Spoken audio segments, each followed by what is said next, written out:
अगले दिन ना जी मगरिब के वक्त मैं उस्मान भाई के पास आया तो इनके पास एक भाई का फोन आया। तो वो कहने लगे कि जी वो अली भाई जो है ना वो उन्होंने जो मुसन्नफ इब्न अबी शैबा से रवायत बताई थी ना तो मैंने जाके लाइब्रेरी में देखी है, वाकई मिल गई है। और वो जो एक हाकिम की रवायत थी ना वो मुझे नहीं मिल रही थी, वो भी मिल गई। अच्छा, इन्होंने स्पीकर ऑन किया था, मैं गुफ्तगू सुन रहा, मैं समझे कोई मुफ्ती है। तो कहता मैं लाइब्रेरी में गया तो मैंने एक चीज नोट की तो सारा कुछ मैंने उस्मान भाई को इशारा किया, मैंने कैसे पूछे कौन है? तो सर वो कहता है मैं पीको का काम करता हूं।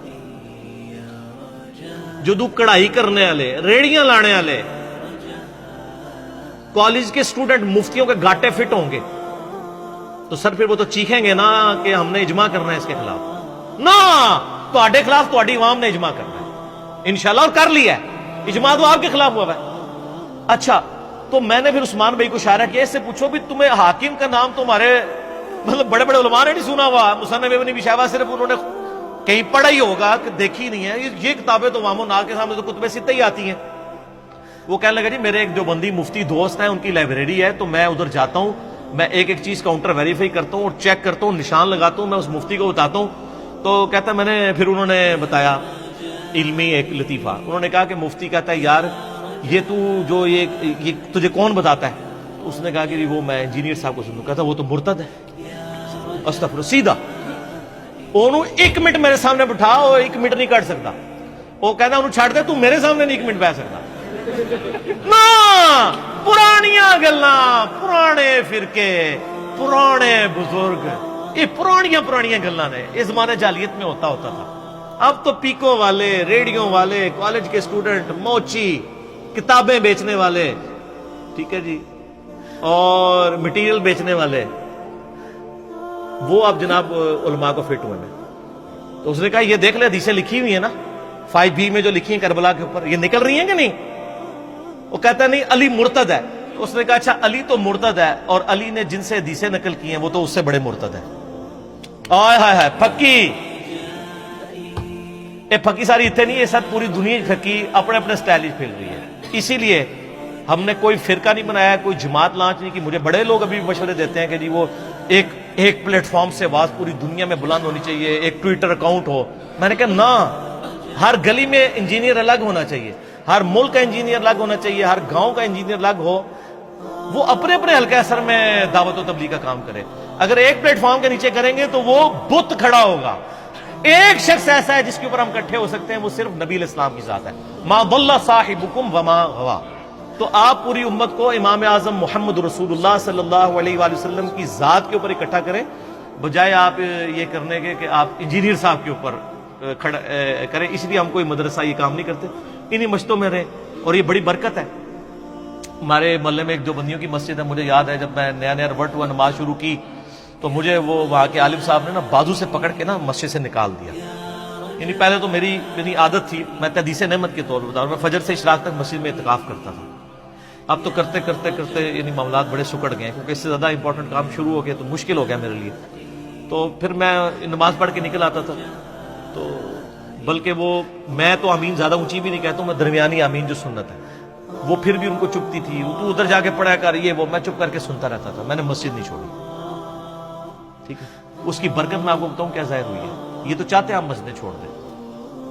आज 15-20 बंदे रफुल ईदैन करते हैं, आमीन कहते हैं, मस्जिद गूंजती है, मुफ्ती साहब को कोई वट नहीं चढ़ता। लेकिन अगर मैं उस वक्त एक चला जाता तो वहां ये दावत, इसलिए मैं कहता हूं जहां है वहां लगे रहें, ये आपके भाई हैं, आप इन तक बात पहुंचाए, ठीक है। फिर आपको अल्लाह ताला खुद ब खुद साथी देगा। फिर उन्होंने मिन्नत की, यार आप लोग हमें गलत भी समझते हो, हमारे पीछे नमाजें क्यों पढ़ते हो? तो हमारे एक भाई जो लकड़ी का काम करते हैं, वो मुफ्ती नहीं है, उनका मुफ्ती साहब बात यह है कि अल मुसन्नफ इब्न अबी शैबा में मौजूद है। आय हाय हाय, सर लकड़ वाले ने कहना सी अल मुसन्नफ इब्न अबी शैबा में मौजूद है। तो आड़े मौलवियों ने बुखारी मुस्लिम नहीं पूरी पढ़ी कि जी अब्दुल्ला बिन उमर कहते हैं जब तक खवारिज की मस्जिदों से हय्या अलस सलाह हय्या अलल फलाह की आवाजें आएंगी, हम इनकी अजानों का जवाब भी देंगे, इनके पीछे नमाज भी पढ़ेंगे। जब तक हमें अस्सलामु अलैकुम कहेंगे, हम वालेकुम अस्सलाम भी कहेंगे। लेकिन जब ये हमें कहेंगे ना कि अपने भाइयों को कत्ल करो, तो फिर हम इनका बात नहीं मानेंगे। तो उन्होंने कहा अब्दुल्ला बिन उमर तो कह रहे हैं कि हय्या अलस सलाह हय्या अलल फलाह जहां से आवाज आए नमाज पढ़ो। तो अगर आप चाहते हैं कि हम आपकी इस देवबंदियों की मस्जिद में नमाज ना पढ़ें, क्योंकि वो खुद भी पूरी जिंदगी देवबंदी रहे, ان کے والد صاحب بھی تو وہ ریولٹ ہوئے تھے. تو آپ حی علی الصلاح حی علی الفلاح زان میں سے ختم کروا دیں تو ہم نہیں آئیں گے. وہ کہتے یار کنہاں نال بات پے گی ساڈی. سر دنیا میں آپ نے ایسی زبردستی محبت کرنے والے لوگ دیکھے ہوں گے جو اختلاف رائے کے باوجود کہیں کہ پیچھے اس امام کے. سر یہ ہے چینج, یہ ہے تبدیلی. ٹھیک ہے, سنن کبری البیہقی میں سنن کبری البیہقی میں, مصنف ابن ابی شیبہ میں, سنن کبری البیہقی میں, مصنف ابن ابی شیبہ میں مولا علی ولی ہے خوارج کے بارے میں. تو یہ دیکھ لیں, یہ بتا رہے ہیں, ایک مفتی نہیں ہے لیکن سارے علم کسی کی میراث تو نہیں ہے نا, کاؤنٹر ویریفائی کریں گے تو پھر لوگ, پھر حضرت عمر بھی پیدا ہو جاتے ہیں. میں بتاؤں ہر جگہ. ایک دن میں فجر کے وقت آیا نا, تو فجر کی نماز شروع ہونے لگی نا, تو ایک وہاں کے ملک صاحب بڑے تھے, 6-6.5 فٹ کا, یہ ان کی جان, اور وہاں ہر علاقے میں ذرا مال والے بھی اور روب والے لوگ بھی ہوتے ہیں نا. اسی دیوبندیوں کی مسجد میں جس کے مفتی نے مجھے نکالا تھا, نماز میں نیت کرنے لگا, مجھے کہتا ہے آج میں بھی آمین کہنی ہے, تو دبا کے اچھی آمین کہنی ہے. لیکن میں تو ذرا جذباتی نہیں ہوتا, میں نے تو اتنی کہنی تھی نا جتنی کہنی تھی. ہوا کیا کہ جب وہ امام نے قرات شروع کی نا, تو امام جب پہنچا نا غیر المغضوب علیہم, ابھی ولضالین اس نے کہا نہیں تھا, تو اس نے کہا آمین. اچھا ظاہر ہے بیچارہ پہلی بار کہہ رہا تھا, وہ تو اس نیت سے کھڑا تھا کہ آج میں نے آمین اونچی کہنی. جب اس نے آمین کہا, امام صاحب قرات ہی بھول گئے. انہوں نے پہلی سورت شروع کی لی الاف قریش, وہ بھول گئے. پھر انہوں نے الم تری کیف فعل, وہ بھول گئے. گھبرا گئے. سر ان مولویوں نے کبھی سوچا تھا کہ ہمیں بھی کوئی چیلنج کرے گا اس سسٹم کو؟ یہ تو بڑے بڑے بدماش بن کے بیٹھے ہوئے تھے, یہ ان کے قلعے تھے, ان کو کون للکار سکتا تھا؟ اچھا جی, دوسری رکعت میں بھی اس نے بڑی مشکل سے, اور اس واز بالکل بیٹھ گئی جیسے وہ مردہ ہو گیا, بالکل قرات بھی بھول گیا. الحمدللہ رب العالمین الرحمن, اس طرح اس نے قرات کی. اچھا یار جیسے کو ہارٹ فیل ہو جاتا ہے, کسی کو ہارٹ اٹیک ہو جاتا ہے. اچھا اب میں نے کہا یا اللہ مارے گا, آج میری شامت آ جانی ہے. سلام پھیر کے نا جب فارغ ہوئے نا, تو میں نے کہا یہ اس مفتی نے تو آج بہت بڑی تقریر کرنی ہے. جیسے ہی اس نے سلام پھیرا نا, وہ بندہ دوسری صاحب میرے ساتھ کھڑا تھا نا, وہ پرنا ایک ساتھ اپنا تولیہ بھی ساتھ لے کے آتا ہے. اس نے تولیہ ایسے ادھر رکھا, سلام پھیرتے ہی نا ایسے کر کے کھڑا ہو گیا, مولوی کی طرف منہ دیکھ کے. بس ایڈی کو جناب علمی کتابی تے مجاہدے ملت ہوندے نے. وہ کوئی غریب آدمی نہیں تھا, وہ ملک تھا وہاں کا. اس نے اشارہ بھی کیا بول, تو نہ پھر وہ حدیث بول سکیا نہ کوئی گل, چپ ہی کر گیا. اس نے ٹاپک ہی نہیں ڈسکس کیا. وہ دن آج کا دن مسئلہ فتنہ ختم ہو گیا.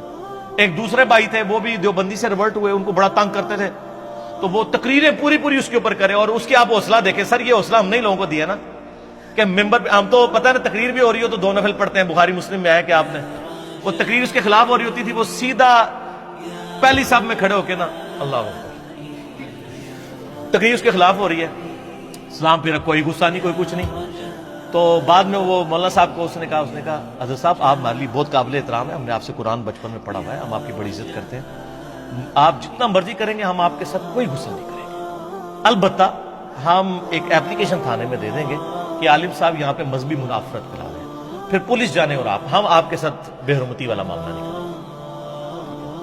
یہ تو اللہ کا فضل ہے, یہ رد الفساد اور ضرب عصب شروع ہوا ہے, تو جو دہشت گرد مولوی ہیں ان کے فتنوں سے ہم جیسے جو بیچارے انوسینٹ لوگ ہیں نا وہ محفوظ ہیں.